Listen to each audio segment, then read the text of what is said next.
Whoa, stop.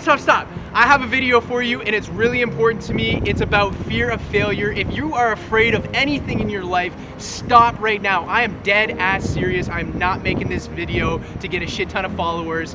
I've been trying to make content to be able to provide value, and this is something that has had a monumental shift for me in my life, and it's fear of failure and how to overcome it. In this video, I'm gonna go over 3 key points. 1, how to redefine fear. 2, how to set approachable goals. And number 3, how to actually be nice to yourself throughout the process. I have failed on each one of these over and over again to a point now where I have actually created a process for myself to continue to move forward despite being afraid. Specifically, afraid of everything up, okay? So with that being said, let's get right into it. What do I mean by redefining fear? Specifically, fear of failure. Well, let me ask you a question. Have you ever actually sat and considered what success means to you? If you have, great. Most of you have not actually figured out what success means to you. Because I'll be honest with you, half the time, if not 75% of the time, it has nothing to do with the outcome. You think it does, but it actually doesn't. It's your ability to move through obstacles, or obstacles that you think are obstacles, but they're actually just a growing pain. Something that you don't know yourself to be able to overcome yet until you actually do it.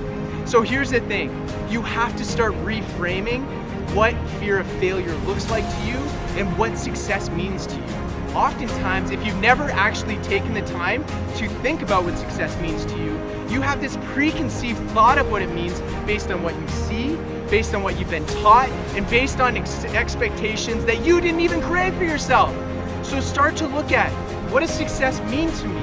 And then, what does it look like for me to actually achieve it? Now, if you get connected to that enough, then you'll start to be able to navigate through the fear, because you know that on the other side is what you truly desire. Number 2, you have to set approachable goals. Now, what do I mean by approachable goals? There's 2 types of goals. 1, approachable. 2, avoidance goals. Now, avoidance goals are goals that you set to avoid something. So, for instance, I want to apply for a job, but I really want to avoid not getting the job, versus I want to apply for a job because I love the idea of doing X, Y, and Z. You're both going to apply for the job, but let me ask you a question. If you go after something and you're trying to avoid failing, what type of emotions is that going to elicit all the way up to that actual experience? Better yet, another example, public speaking, one of the world's biggest fears. Think about it this way. If you focus on what people are going to think about you, are you going to get it right? Are you going to deliver the message? What is that going to elicit inside of you the whole time leading up to that? Allow me to answer from experience, a shit ton of anxiety. It's not going to make you present at all, and you will not be able to actually connect with your audience if you would otherwise have framed it in a way that you are connected to what you want to deliver for that audience. What is the experience you want to create for them? There's many different instances where approachable goals are so much more valuable than avoidance goals.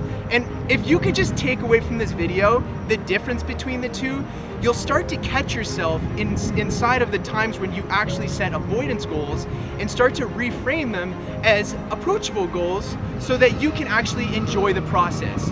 Because like I said at the beginning of the video, the outcome really doesn't even matter.